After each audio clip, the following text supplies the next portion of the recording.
अस्सलाम वालेकुम। अगर आप इस चैनल पर नए हैं तो चैनल को लाइक करें, सब्सक्राइब करें और बेल आइकन को लाजमी दबाएं। रात आधी गुजर गई। सेहरा पुरसुकून और खामोश रहा। फिर अचानक उनके गिर्द सयाह भूतों जैसे बड़े बड़े साए दौड़ने लगे।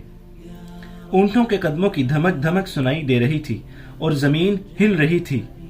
ऊंटों की तादाद 10 से ज्यादा मालूम होती थी। उन पर एक एक सवार था। वो मुहाफिजों वगैरह को दहशत ज़दा करने के लिए उनके इर्द गिर्द ऊंटों को दौड़ा रहे थे। 3-4 चक्कर पूरे करके एक ने ललकारा, लड़कियां हमारे हवाले कर दो, तुमसे कुछ और लिए बगैर हम चले जाएंगे। इसके जवाब में हदीद ने लेटे लेटे पहला तीर चलाया। जिसे तीर लगा उसकी बड़ी जोर की आवाज सुनाई दी। दूसरे मुहाफिजों ने भी लेटे लेटे एक एक तीर चलाया।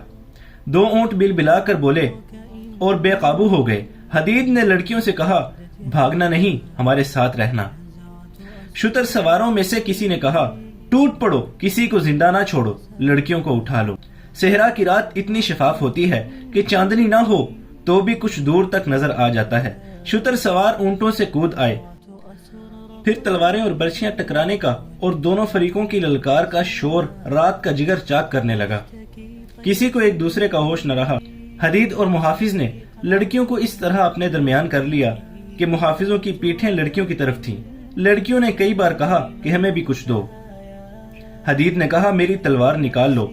वो खुद बर्छी से लड़ रहा था। एक लड़की ने उसकी नियाम से तलवार निकाल ली और दोनों मुहाफिजों के दरमियान से निकल गई।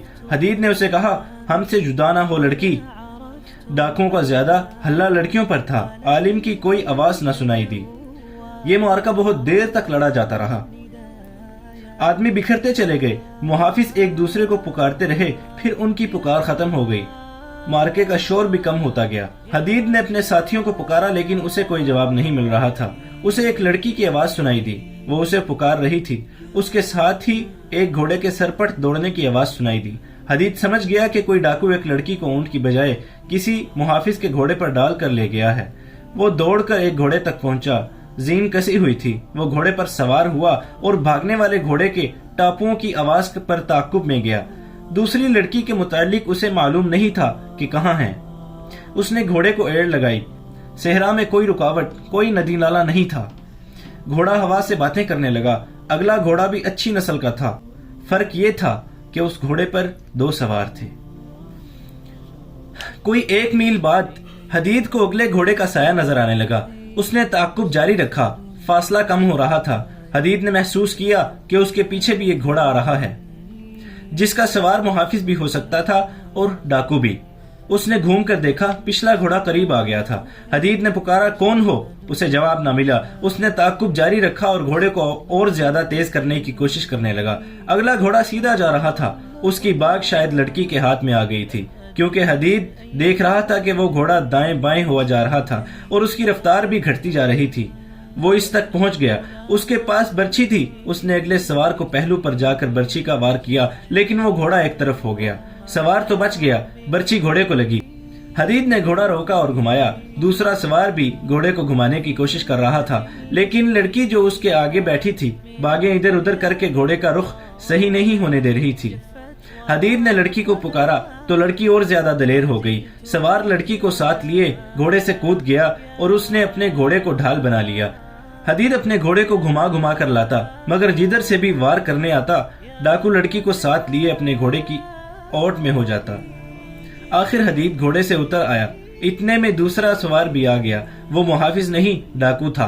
वो भी घोड़े से उतर आया। हदीद ने उन्हें ललकारा, लड़की को नहीं ले जा सकोगे। एक डाकू ने लड़की को दबोचे रखा और दूसरा हदीद से लड़ने लगा। लड़की के पास अब तलवार नहीं थी। दूसरे डाकू ने लड़की को छोड़ दिया और वो हदीद पर टूट पड़ा।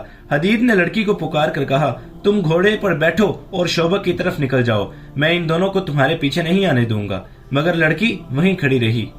हदीद ने दोनों का खूब मुकाबला किया। डाकुओं ने उसे बार बार कहा, एक लड़की के लिए अपनी जान मत गंवाओ।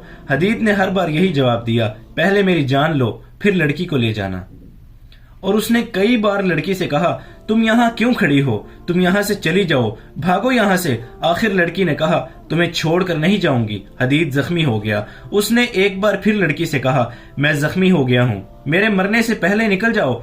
ایک ڈاکو لڑکی کی طرف گھوما، حدید کو موقع مل گیا، اس نے برچھی اس کے پہلو میں اتار دی، لیکن اس وقت دوسرے ڈاکو کی تلوار اس کے کندھے پر لگی۔ لڑکی نے ایک ڈاکو کو گرتے دیکھ لیا، اس نے دوڑ کر اس کی تلوار لی اور پیچھے سے آ کر دوسرے ڈاکو کی پیٹھ میں برچھی کی طرح اتار دی۔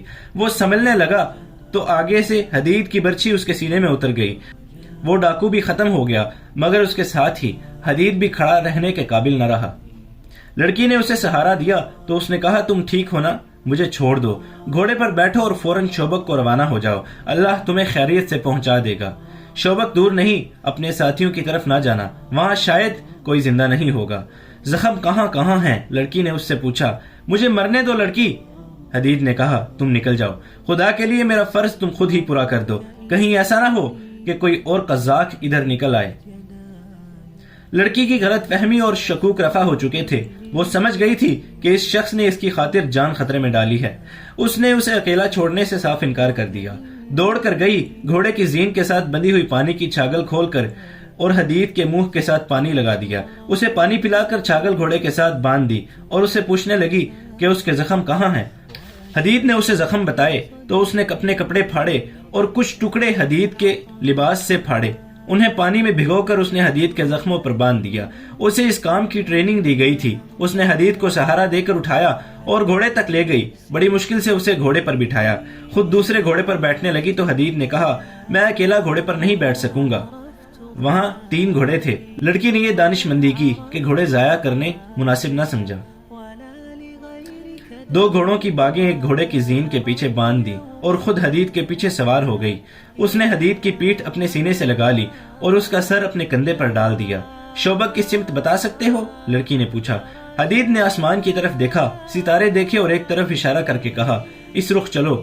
پھر اس نے کہا، میں شاید زندہ نہیں رہ سکوں گا، خون نکل رہا ہے، جہاں کہیں میری جان نکل جائے مجھے وہیں دفن کر دینا، اور اگر تمہیں میری نیت پر کوئی شبہ تھا تو وہ دل سے نکال کر مجھے بخش دینا، میں نے امانت میں خیانت نہیں کی، خدا تمہیں زندہ اور سلامت اپنے ٹھکانے پر پہنچا دے۔ گھوڑا چلا جا رہا تھا اور رات گزرتی جا رہی تھی۔